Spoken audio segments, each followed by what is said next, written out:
Um antropólogo estava estudando os usos e costumes de uma tribo africana quando, ao final dos trabalhos, propôs uma brincadeira às crianças da região. Colocou um cesto cheio de doces embaixo de uma árvore e propôs uma corrida. E disse, olha, quem chegar primeiro leva o cesto. As crianças se alinharam prontas para correr e quando elas estavam prontas para correr, ele disse já. Todas deram as mãos e correram juntas até a árvore, pegaram o cesto juntas e comemoraram juntas. O antropólogo olhou curioso para aquela situação e uma das crianças olhou de volta para ele e disse, Ubuntu, tio. Como uma de nós poderia ficar feliz se todas as outras iriam ficar tristes? Ubuntu é uma palavra que representa uma filosofia e uma ética antiga africana que significa sou quem sou porque somos todos nós.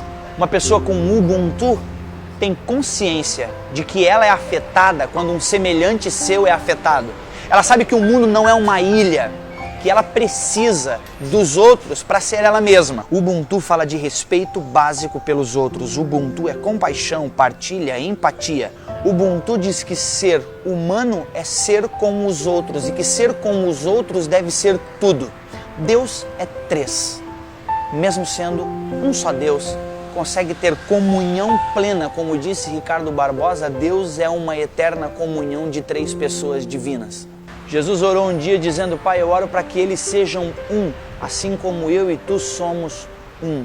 Esse conceito de unidade, de pluralidade única, de sermos indivíduos unitários, mas plurais ao mesmo tempo, é algo que me chama muito a atenção em Jesus. As pessoas olham muito para o fato de Jesus andar sobre as águas, multiplicar pães e peixes, assim como ele demonstrava poder e autoridade nesses atos, chama mais a atenção a compaixão. O fato de Jesus chorar a morte de um amigo como Lázaro, o fato de Jesus certamente lacrimejar ao ver mulheres sendo arrastadas pelas calçadas, prostitutas sendo arrastadas para serem apedrejadas, isso sim mostra compaixão, mostra esse espírito Ubuntu, esse espírito caridoso, misericordioso da parte de Jesus para com as pessoas. Eu acredito inclusive que Jesus se importa com as pessoas, Deus se importa justamente por um único motivo, para nos ensinar que nós, seres humanos, devemos nos importar uns com os outros. Segundo os Hebreus, fomos feitos um do outro.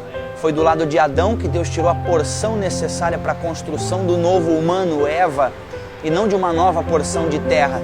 Deve vir de lá do Éden ou de algum outro lugar muito antigo essa vontade necessária nossa, de ser sempre nós, de ser sempre junto, de ser sempre pares.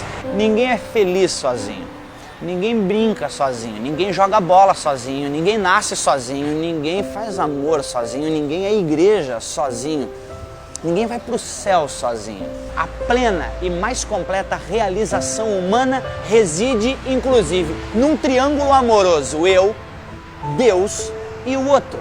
Assim como Deus é unidade plural, nós seremos mais humanos se formos um com nossos semelhantes.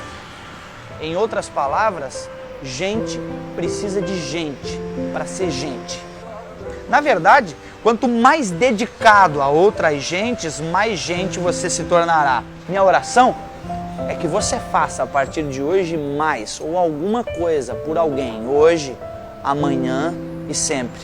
Enxergue o outro, conecte-se com gente, faça alguma coisa por alguém, até porque ninguém é alguém sem um outro alguém. Somos seres únicos, mas fomos feitos para viver coletivamente.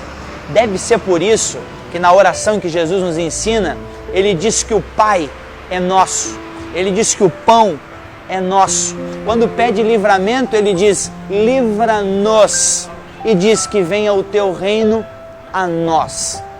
Nós é realmente uma mensagem que precisa não estar só na nossa boca, mas precisa estar dentro do nosso coração. Você precisa, para ser gente, estar diretamente ligado com vínculos de amor, de amizade, de afeto com outra gente. Vire-se para o ser humano e pratique sua fé nele. Ubuntu para você.